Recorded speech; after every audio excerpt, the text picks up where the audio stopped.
Yeah.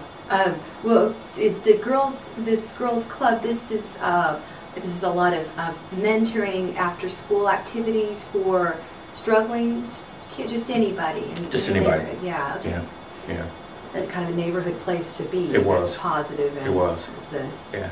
Okay. Yeah. And then what? What happened next? I worked for Girls Inc. for 5 years. Just a delightful opportunity. Purchased the building. We renovated the building. We just really done well programmatically. I ended up, my only corporate America job was I worked for AT&T. Actually, I went to take a test.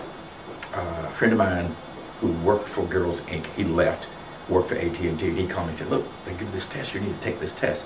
And I was one of those, I took the civil service test, I took the test to become a fireman. They wanted to hire me, and I didn't take the job. And I didn't take the job for a very obvious reason that they didn't get. Number one, I didn't want to be a fireman. I just wanted to take the test to see how I fared. And they called me, and they called me, and called me. This is strange. I have a small frame, but this lady just said, Mr. Peace, you made the highest score. Why don't you want a job here? I said, well, there's a weight requirement. I don't weigh that much. And then so I didn't make the weight requirement because you have to have a certain weight because of all the equipment you're doing. Yeah, I didn't have the weight. And I took the test with AT&T. They said, we're going to hire sometime in the future.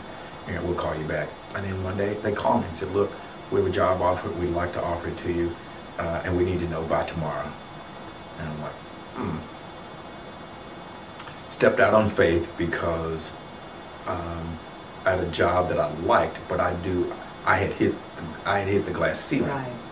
There was nothing else I could do or I thought was appropriate for me to do with Girls Inc. I couldn't become the executive director because in my mind, it's an all-female serving agency.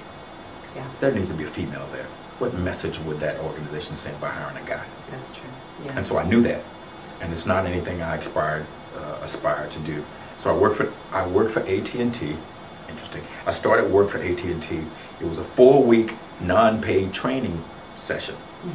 I told my boss. I actually went to work one day, didn't tell anybody. I took off, kind of felt it through.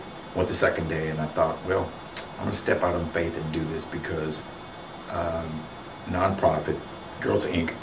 was a United Way affiliate. I could start working. The entry-level pay at AT&T was more than I was making at Girls Inc.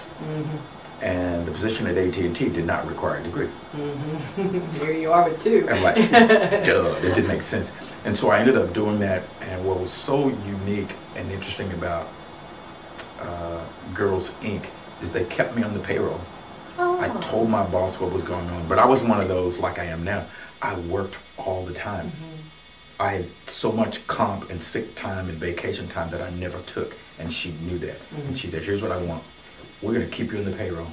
At the end of that 4-week period, we certainly want you back, but if you decide that's what you want to do, then, yeah. And so I did the training at AT&T. I was still getting paid by Girls Inc., so I didn't really miss anything. And my job was a customer service rep. I was hooked to a computer and a phone, and if you called in, you had a complaint or a concern about your long distance bill, equipment, because we leased equipment, then I would resolve those issues. You call in, I got a long distance call on my phone bill, I don't know who this is. All right, Dr. Conrad, here's what I want you to do. If you'll bear with me 1 second, I'm going to make that adjustment for you, and I'll tell you how much to take off your bill. And so that's what I would do, And if you had a problem with your equipment, something's wrong with my phone, from our training, we could help determine what was going on. I learned, this was my introduction to computers, because this was prior to personal computers. And so I'm on a computer, and with your name, I could pull up your name. I could pull up your phone number. You give me your phone number, I could pull you up. I could not only see who you call long distance, but I could pull up those numbers. I could determine who your circle of friends were. So, did you take to it quickly? I loved it. As a matter of Yeah. fact, I was a fish out of water because it wasn't really what I've done. As a matter of fact, once you learn the script, for me, I was right out of after the training, right out of the chute, you know, they give you all they have all these awards. I was the rep of the month, and I could hear people like, who is Derryle Peace? Who is that? And I'd laugh, I'm like, they don't know that's me. I was good at it because I really didn't take it that seriously, and it was a matter of just listening to what people said and resolving their problems. What you've been doing for I'd already years done and that. years, much harder problems. Yeah, I'm like, it's the first time I went to look for a young lady and she wasn't there, and I said, where is she? They said, oh, she's out on disability. I said, oh, what happened? Was she in a wreck? They said, no, she's on stress disability. I'm like, what? But she does what I do. And people said, oh, people go out all the time on stress disability. And it dawned on me that someone calling from Missouri to talk about a phone bill and for you to resolve their problems intimidated people to no end. Wow. Yeah, and I thought, that person can't do anything to me. They're in Missouri. I'm not intimidated by them because I don't know who they are. And you just resolve the issues, and you learned, you know, after you could call, give me your issue, I could pull it up, and I could, as you're talking, you know, I could scroll to the back of your account and read notes, and I could look at your account, and then from that point on, I'm listening. And we had a 50-foot cord that attached to the phone, and I would literally get up because my cubicle was near the. We looked out on Highway 114, John Carpenter Freeway. I would literally just go stand in the window, and people said, how does he stand in the window and talk? Because I'm listening to them. And you could hear, I mean, my counseling skills really came in and made me one of the best around. And people said, how did you do that? All you have to do is listen. They'll tell you in the first 2 sentences what they really want. Yeah. All you gotta do is listen. And so my listening skills, my counseling skills just really worked well for me.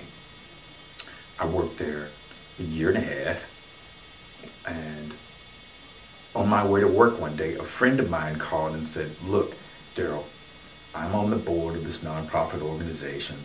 We fired the executive director. I need you to put your hat in the ring. And I literally told him, no, gotta go to work. I'm on the phone because he's my friend. I went to work, and I get to work. He calls me at work. Yeah. And so, look, I'm serious. There's a position you really need to look at because it's you. I have another friend that I work with, the Texas Youth Commission. She was on the board, and she called. So I ended up sending a resume, interviewing for a job as an executive director of a nonprofit organization, and it was me all over. It was. What was it? Yeah, it was an organization called Right Alternatives for People. They've since closed, but it was a small. The agency was designed to deal with first offenders. It was a first offender program. That's my background. It was United Way affiliate. They contracted with the Dallas County Juvenile Department, and while I was there, we negotiated a contract with the Texas Youth Commission. The components of the program, young people, first offenders were referred to the organization. We had caseworkers who they were assigned to, and we did intensive counseling. They had to come to our building. We did groups with them twice a week. We did a group with the parents once a week, and the rest of the time they did a home visit every week. And we met at the schools. Yeah. It sounds like it has all the components to be incredibly successful, wasn't it? Yeah. And see what it helped. What slowly had happened is I worked for the Texas Youth Commission. I worked after kids had been incarcerated. I worked at an institution. Then I came and I worked at a community-based program, Girls Inc. Now